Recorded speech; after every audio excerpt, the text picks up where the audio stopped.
آپ کس کی پیروی کرتے ہیں، اللہ تعالیٰ یا محمد؟ اپنے آپ سے پوچھیں۔ بسم اللہ الرحمن الرحیم۔ آپ سب پر اللہ کی رحمتیں اور برکتیں نازل ہوں۔ امید ہے آپ سب خوش اور خیریت سے ہوں گے۔ آج میں تمام امت مسلمہ کے اہم ترین موضوع حدیث پر بات کروں گا۔ ایک سیشن میں اس موضوع کا احاطہ نہیں کیا جا سکتا، تو میں اس کی وضاحت حصوں میں کروں گا۔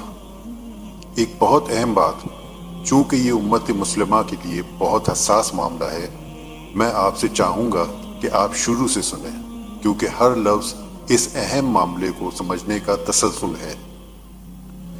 ایک اور بہت اہم بات، آگے بڑھنے سے پہلے برائے کرم نوٹ کر لیں اور کبھی یہ خیال دل میں نہ رکھیں کہ میں اسلام یا رسول اللہ صلی اللہ علیہ وسلم کے خلاف ہوں۔ اس سیشن کے آخر میں میں جواب اور وضاحت کروں گا کہ میں نے تمام امت مسلمہ سے یہ سوال کیوں پوچھا کہ آپ کس کی پیروی کرتے ہیں، اللہ تعالیٰ کی یا رسول اللہ کی۔ پہلے لفظ حدیث کے معنی سمجھیں۔ حدیث کا مطلب ہے کوئی نئی چیز یا معلومات کا حصہ۔ حدیث کے مذہبی معنی نبی محمد صلی اللہ علیہ وسلم سے منسوب بیان، عمل یا منظوری ہے۔ اس لیے حدیث کو ان کے مواد کی بنیاد پر 3 اقسام میں تقسیم کیا جا سکتا ہے۔ نمبر 1، پیغمبر کا ایک منسوب بیان۔ 2، نبی کا ایک منسوب عمل۔ 3، نبی صلی اللہ علیہ وسلم کی طرف سے ان کے علاوہ کسی اور کی طرف سے کیے گئے عمل کی منظوری کا انتساب۔ حدیث کا لفظ عربی جڑ سے ماخوذ ہے، جس کا مطلب ہے ہونا یا پاس آنا، اور اس میں متعدد لغوی معنی شامل ہیں، جن میں گفتگو، بحث، تقریر اور چھوٹی سی گفتگو۔ حدیث پیغمبر محمد صلی اللہ علیہ وسلم کے اقوال یا روایات کا مجموعہ، جسے مسلمانوں نے مذہبی قانون اور اخلاقی رہنمائی کا ایک بڑا ذریعہ سمجھا ہے۔ زیادہ تر خود شناس مسلمان شریعت کی تشریح کے لیے قرآن کے ساتھ احادیث کا استعمال کرتے ہیں۔ سنی کتب الستہ کی پیروی کرتے ہیں۔ کتب الستہ سنی اسلام میں حدیث کے اہم مجموعے ہیں، یعنی 6 کتابیں۔ انہیں بعض اوقات صحیح ستہ بھی کہا جاتا ہے۔ یہ صحیح البخاری، صحیح مسلم، سنن الصغریٰ، سنن ابو داؤد، جامع الترمذی اور سنن ابن ماجہ پر مشتمل ہیں۔ ان کتابوں میں سب سے زیادہ حوالہ دیے جانے والی شخصیت ابو ہریرہ رضی اللہ تعالیٰ عنہ ہے۔ شیعہ کتب الاربعہ کی پیروی کرتے ہیں۔ عبادی ترتیب المسند کی پیروی کرتے ہیں۔ ابو ہریرہ رضی اللہ تعالیٰ عنہ سے منسوب احادیث سنی ازم میں سب سے زیادہ عام ہیں۔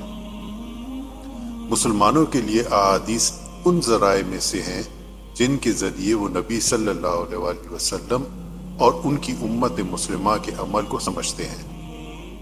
اس طرح وہ قانون، رسم اور عقیدے کے لیے ایک اہم ذریعہ قرآن کے بعد دوسرے نمبر پر ہیں۔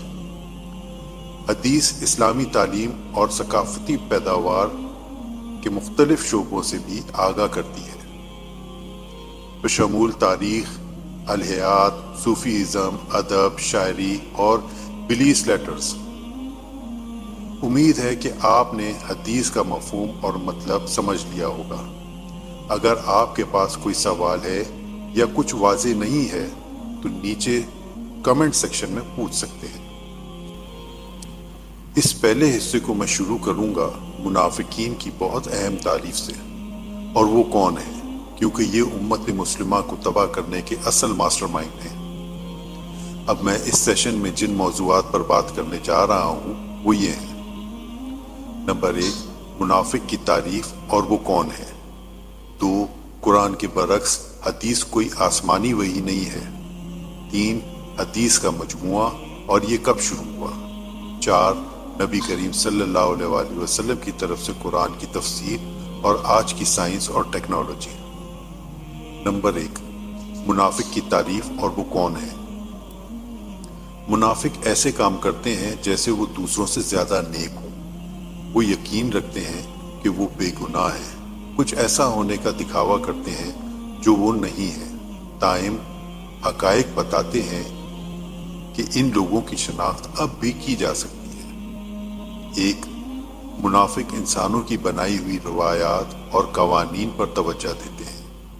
دو، منافقوں کے دل خدا سے دور ہوتے ہیں۔ تین، منافق نظر آنا پسند کرتے ہیں۔ چار، منافق خدا سے محبت کرنے اور اس کی فرما برداری کرنے کا دکھاوا کرتے ہیں مگر اندر سے اس سے کوئی تعلق نہیں چاہتے ہیں۔ منافق پہلے اپنی غلطیوں کو ستارے بغیر دوسروں کا فیصلہ کرتے ہیں۔ منافق دوسروں کے مقابلے اپنے لیے بہتر سلوک پسند کرتے ہیں اور ایسے کام کرتے ہیں تاکہ لوگ دیکھ سکیں۔ منافق ایسے کام کرتے ہیں جیسے وہ خدا کی پیروی کرتے ہیں تاکہ وہ لوگوں کی نظروں میں آ سکیں۔ منافق جھوٹے ہیں۔ ہم انہیں بہت نیک اور پاک صاف سمجھتے ہیں کیونکہ باہر سے وہ ایسے ہی دکھتے ہیں جبکہ حقیقت میں وہ اندر سے ناپاک ہیں۔ اللہ سبحانہ و تعالی ظاہری چیزوں کو نہیں دیکھتے بلکہ جو کچھ آپ کے اندر ہے اس پر توجہ دیتے ہیں۔ نمبر 2، قرآن کے برعکس حدیث کوئی آسمانی وحی نہیں ہے۔ قرآن کے برعکس حدیث کوئی آسمانی وحی نہیں ہے اور بہت سی قابل اعتراض اور ناقابل قبول ہیں۔ اس کے علاوہ بہت سی حدیثیں بیہودہ ہیں اور ہمارے پیارے نبی صلی اللہ علیہ وآلہ وسلم کی توہین کی گئی ہے۔ کچھ غیر منطقی ہیں، کچھ قرآن میں کہی گئی باتوں سے خلاف ہیں۔ نبی کریم صلی اللہ علیہ وآلہ وسلم کے ازواج مطہرات یعنی بیویوں میں سے کسی نے بھی کوئی حدیث نہیں لکھی اور نہ ہی صحابہ اکرام نے کوئی حدیث لکھی، حالانکہ حدیث لکھنے کے لیے وہ سب سے بہترین افراد ہوتے ہیں۔ انہوں نے رسول اللہ کے حکم پر لکھنے سے گریز کیا تھا۔ حدیث کی تمام 6 کتابیں رسول اللہ صلی اللہ علیہ وآلہ وسلم کے تقریباً 200 سے 450 سال بعد فارسیوں، زرتشتیوں یعنی غیر عربوں نے لکھی ہیں۔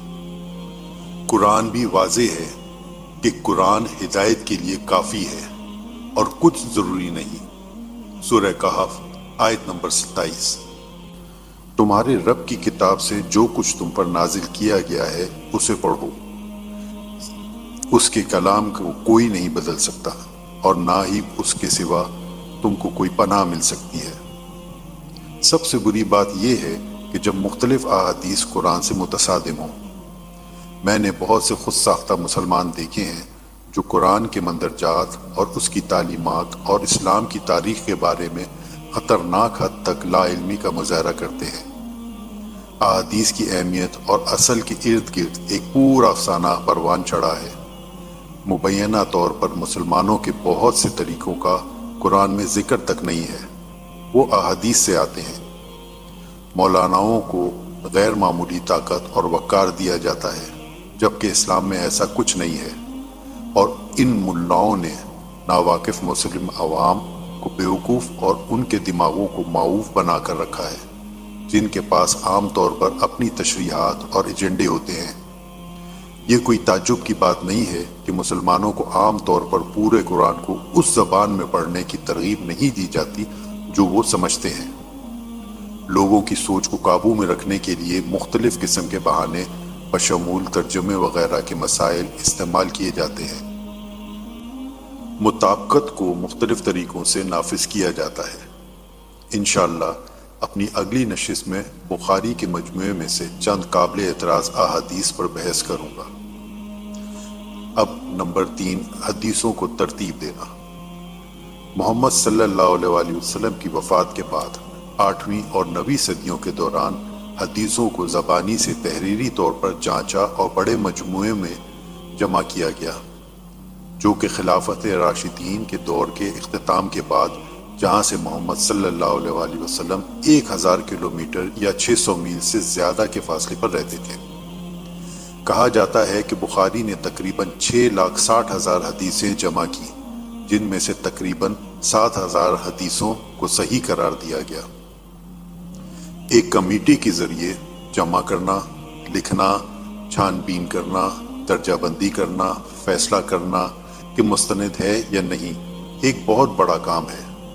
اس کے علاوہ بخاری کا دعویٰ ہے کہ اس نے کوئی بھی حدیث درج کرنے سے پہلے 2 رکعت سنت نماز پڑھی۔ اگر فرض کر لیا جائے کہ حدیث کے جمع کرنے وغیرہ کے پورے عمل سے گزرنے کا اوسط وقت 1 دن ہے تو اسے 6,60,000 دن درکار ہوں گے، جسے 365 سے تقسیم کیا جائے تو تقریباً 1800 سال بنتے ہیں۔ لہٰذا اس کام کو محض 16 سال کی مدت میں پورا کرنا، جیسا کہ بخاری نے دعویٰ کیا ہے، ناممکن ہے۔ اس طرح ان کی دیانت پر سوالیہ نشان اٹھتا ہے۔ رسول اللہ صلی اللہ علیہ وسلم کبھی نہیں چاہتے تھے کہ حدیثیں لکھی جائیں۔ حضرت محمد صلی اللہ علیہ وسلم فتح یاب ہوئے اور آپ کے دشمنوں کو شکست ہوئی۔ اگر محمد صلی اللہ علیہ وسلم حدیثیں لکھنا چاہتے تو ہمارے پاس ان کی زندگی کے دوران ان کی نگرانی، اجازت اور منظوری میں لکھی گئی حدیثیں ہوتی، کیونکہ ان کے دشمنوں کے پاس انہیں ایسا کرنے سے روکنے کی طاقت نہیں تھی۔ حقیقت یہ ہے کہ حدیثیں صرف 200 سال بعد لکھی گئی تھیں۔ یہ بات خود ہی یہ بتاتی ہے کہ محمد صلی اللہ علیہ وسلم یہ نہیں چاہتے تھے۔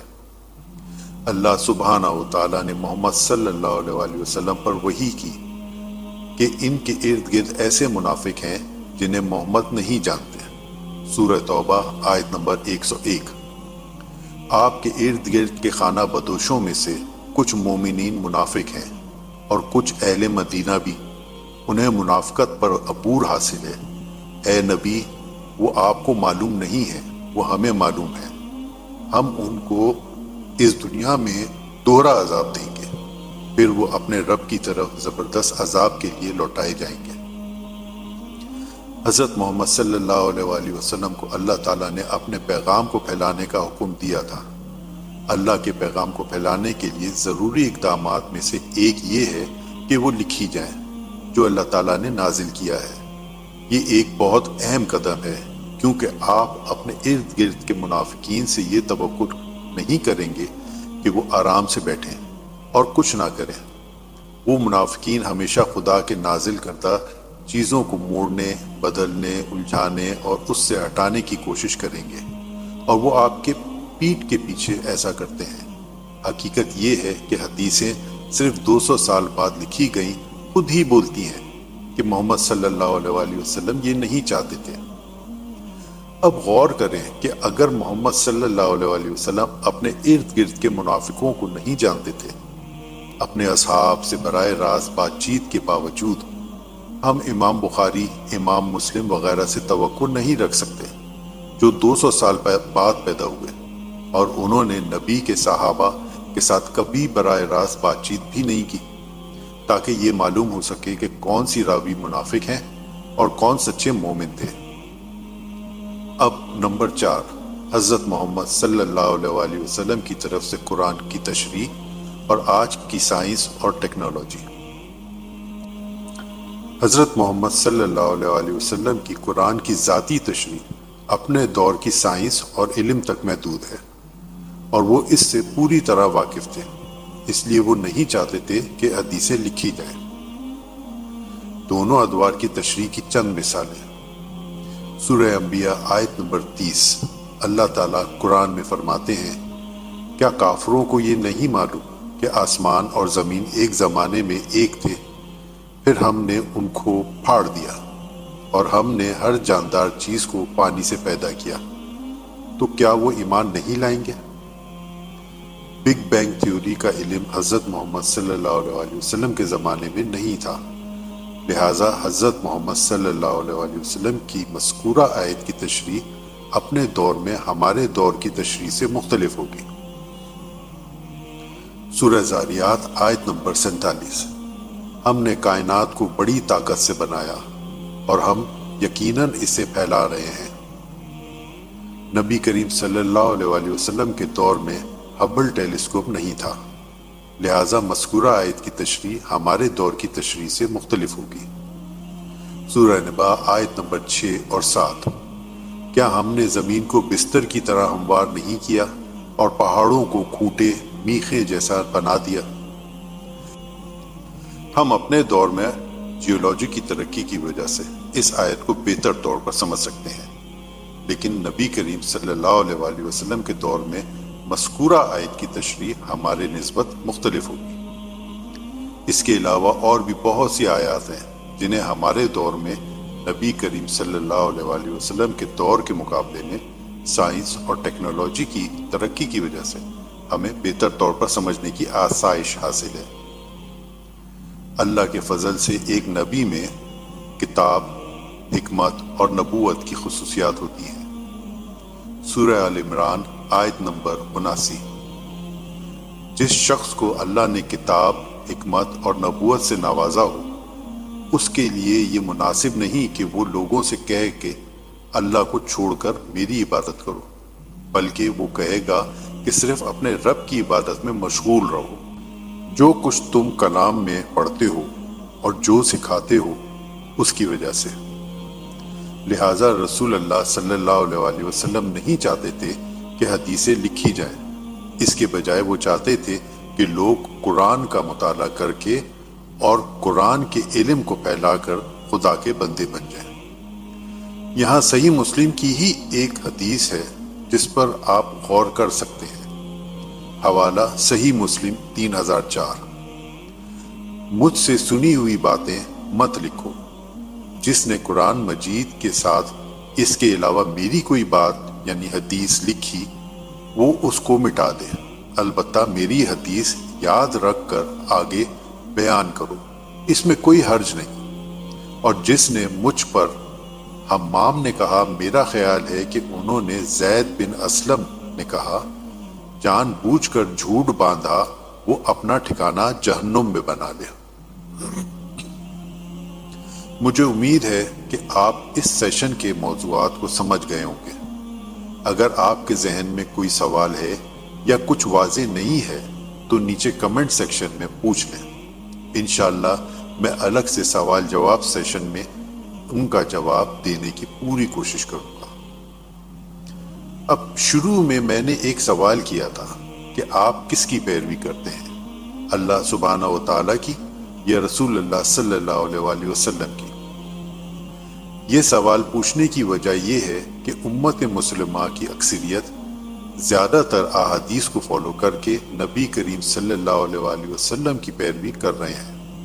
اس کا ریزن کہ نبی کریم صلی اللہ علیہ وآلہ وسلم غلط تو ہو ہی نہیں سکتے، اس میں کسی قسم کا کوئی شک تو ہو ہی نہیں سکتا، کیونکہ حضرت محمد صلی اللہ علیہ وآلہ وسلم نے اپنی ساری زندگی اللہ تعالیٰ کے احکامات پر عمل کرتے ہوئے وحی یا قرآن کے ذریعے گزاری۔ قرآن جس کی ذمہ داری اللہ تعالیٰ نے خود لی ہے کہ قرآن میں کوئی تبدیلی یا رد و بدل نہیں کر سکتا، لیکن سوچئے کہ حدیث کی ذمہ داری کس نے لی؟ اور ویسے بھی جب رسول اللہ صلی اللہ علیہ وآلہ وسلم نے اللہ تعالیٰ کے احکامات پر عمل کیا تو کیوں نہ ہم بھی قرآن کے ذریعے اللہ تعالیٰ کی پیروی کریں؟ ہم نبی کریم صلی اللہ علیہ وآلہ وسلم کی پیروی کیوں کر رہے ہیں، جنہیں ہم نے خود نہ کبھی دیکھا نہ کبھی سنا، صرف احادیث پر عمل کر کے ان کو فالو کر رہے ہیں بجائے اس کے کہ قرآن کو فالو کریں۔ مجھے امید ہے کہ میں نے اپنی بات واضح کر دی ہے۔ انشاءاللہ اگلے پارٹ میں باتیں کروں گا۔ نمبر 1، قرآن مجید کی مختلف تلاوتیں تھیں جس کا مطلب مختلف آیات اور الفاظ ہیں۔ نمبر 2، آیات قرآنی کی گمشدگی کیونکہ وہ بھیڑیں کھا گئی تھیں۔ نمبر 3، عثمان بن عفان نے قرآن کو جلا دیا۔ نمبر 4، ابو بکر نے حدیث کی کتابوں کو جلا دیا۔ اگر آپ چینل پر نئے ہیں تو برائے کرم سبسکرائب کریں، اور اگر آپ کو پیغام سمجھ آیا ہے اسے پسند کریں اور زیادہ سے زیادہ لوگوں تک شیئر کریں۔ یہ سب کے لیے ضروری ہے اور ہر مسلمان کو بیدار کرنا ہمارے وقت کا تقاضا بھی۔ اسلام کے 8ویں ستون کو پورا کریں اور میرے ساتھ تبلیغ کا حصہ بن جائیں۔ اگر آپ کے کوئی خیالات ہیں تو نیچے کمنٹ سیکشن میں کمنٹ کریں۔ ملتے ہیں اگلی ویڈیو میں۔ اللہ سبحانہ و تعالی ہم سب کو اپنے حفظ و امان میں رکھیں اور سیدھے رستے پر چلنے کی توفیق عطا فرمائے۔ آمین یا رب العالمین۔